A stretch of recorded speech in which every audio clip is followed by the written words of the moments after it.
اگر دین سمجھنا ہے، سید الشہداء فرما رہے ہیں شیعہ بننا ہے اگر،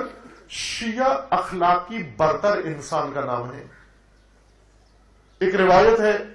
امام علیہ السلام کی، توجہ فرمائیں، یہ روایت ابھی متن میرے پاس نہیں ہے، میں اس کا مضمون عرض کر دیتا ہوں۔ امام علیہ السلام فرماتے ہیں کہ اگر کسی شہر کے اندر سینکڑوں لوگ رہتے ہوں کسی آبادی میں، اور اس میں شیعہ بھی رہتے ہوں، آپ اس شہر میں داخل ہوں اور جا کر لوگوں سے پوچھیں کہ سب سے زیادہ قابل اعتماد، قابل بھروسہ، امین، امانت دار،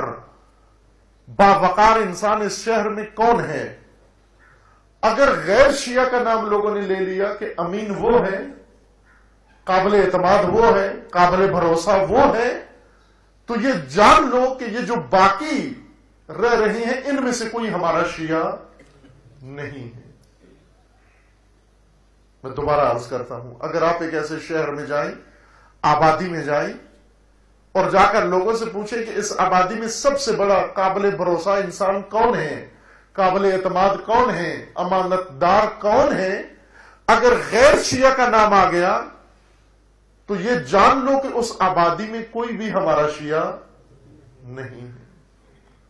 یعنی امام فرماتے ہیں کہ سب سے برتر وہ ہمارا شیعہ ہو سکتا ہے جو قابل اعتماد ہو، جو قابل بھروسہ ہو، جو امانت دار ہو، جو اعلی شخصیت کا مالک ہو، جو باوقار ہو۔ پست کبھی شیعہ نہیں ہو سکتا، شیعہ پستی میں مبتلا نہیں ہو سکتا۔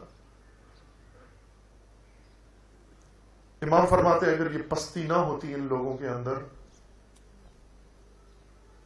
ہرگز ہمیں اس طرح کربلا میں شہید نہ ہونا پڑتا۔ امام نے فرمایا کہ ہمارا شیعہ جو سالم ہوتا ہے اس کا دل غش و غل و دغل سے، ولیکن قل انا من موالیکم ومن محبیکم، اے شخص تو ہمارا شیعہ نہیں ہے، تو ہمارا چاہنے والا ہے، چونکہ تو ہمارے دشمنوں سے نفرت کرتا ہے اور ہمارے غم میں روتا ہے، اس لیے تو ہمارے چاہنے والا ہے، ہمارا شیعہ نہیں ہے۔